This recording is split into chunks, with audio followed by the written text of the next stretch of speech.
নমস্কার বন্ধুরা, ছোটোখাটো রান্নাঘরে সবাইকে স্বাগত। আজকে আমি বানাবো গুঁড়ো মাছের চচ্চড়ি। এটা হচ্ছে মোরলা মাছ। এই মাছগুলো প্রথমে কেটে ধুয়ে পরিষ্কার করে নেব, তারপর মাছটা রান্না করব। দেখুন কত বড় বড় মোরলা মাছগুলো, মানে ছোটো বড় সবই মেশানো। আজকে একদম মেখে চেকে সব কিছু সবজি দিয়ে মোরলা মাছটা রান্না করব। বন্ধুরা, এখানে মাছ কেটে ধুয়ে পরিষ্কার করে নিয়েছি, একটা ঝুড়ির মধ্যে জলটা ঝরিয়ে নিয়েছি। এবার মাছটা কিভাবে মেখে চেকে রান্না করব সেটাই আপনাদের দেখাবো। এখানে একটা কড়াই নিয়ে নিয়েছি, আর গুঁড়ো মাছের চচ্চড়ি করার জন্য এখানে আমি সব রকমের সবজি কেটে রেখেছি।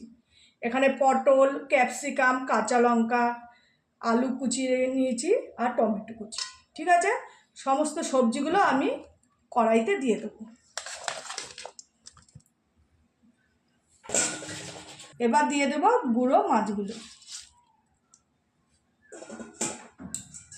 এখানে দুটো বড় সাইজের পেঁয়াজ কেটে কুচি করে নিয়েছি, ঢেলে দেবো।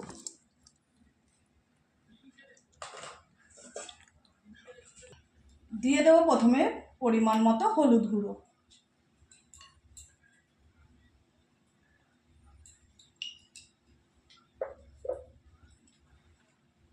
দিয়ে দেবো পরিমাণ মতো লঙ্কার গুঁড়ো।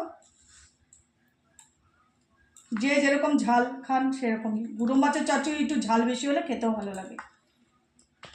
আমি কাঁচা লঙ্কা কুচিও দিয়ে দিয়েছি। দিয়ে দেবো পরিমাণ মতো জিরের গুঁড়ো,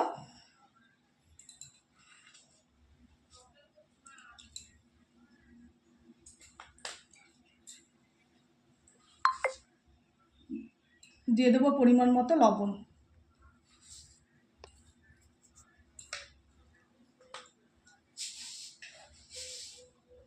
স্বাদের জন্য দিয়ে দেবো একটু চিনি, হাফ চামচ।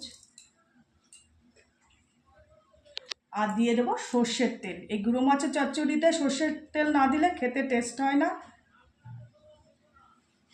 আর এই রান্নাটায় সর্ষের তেল লাগবে।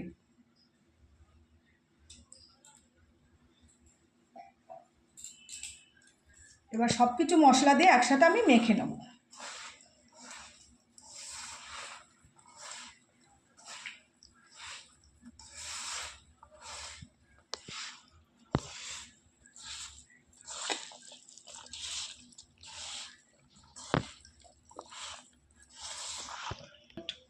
এবার দিয়ে দেবো পরিমাণ মতো জল।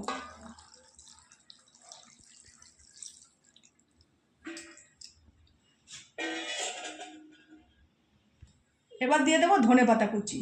পরে আর কোনো কিছুই দেবো না, একবারে সব মেখে চেকে বসাবো। আর এই গুঁড়ো মাছের চচ্চড়িটা কিন্তু এইভাবে রান্না করে খেতে ব্যাপক লাগে। এবার এই যে ঢাকনিটা দিয়ে ঢেকে দেবো। চলুন এবার গ্যাসের আগুন ধরিয়ে বসিয়ে দেবো। গ্যাসের আগুনে বসিয়ে দেবো। পুরো 25 মিনিট এই মাছ চচ্চড়িটা আমি হালকা আঁচে করব। গ্যাসের আগুনটা এভাবে হালকা আঁচে করতে হবে। তা কিছুটা গ্যাসের আগুন আমি কমিয়ে দেবো। চলো 25 মিনিট পর তারপর আবার দেখে নেবো কীরকম হয়েছে।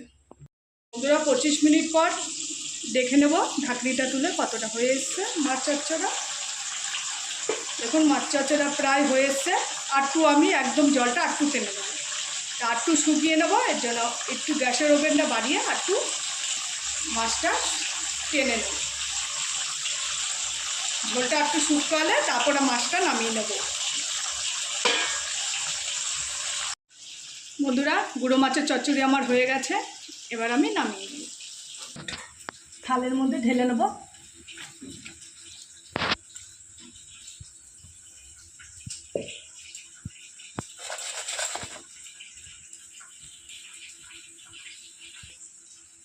বন্ধুরা, এই হচ্ছে আজকে আমার গুঁড়ো মাছের চচ্চড়ি। এইভাবে মেখে চেকে একদিনকে খাবেন আপনারা রান্না করে কাঁচা, দেখবেন খুব ভালো লাগে। কিন্তু এই চচ্চড়ি মাছ খেতে ভেজে তো সবসময় রান্না করে খাওয়া হয়, কিন্তু এইভাবে মেখে চেকে খেতে কিন্তু অসাধারণ লাগে। তা ভালো লাগলে একটা লাইক করবেন, শেয়ার করবেন প্রচুর বন্ধুদের কাছে, আর কমেন্টে জানাবেন আজকে আমার গুঁড়ো মাছের রেসিপিটা এরকম লাগবে। নমস্কার।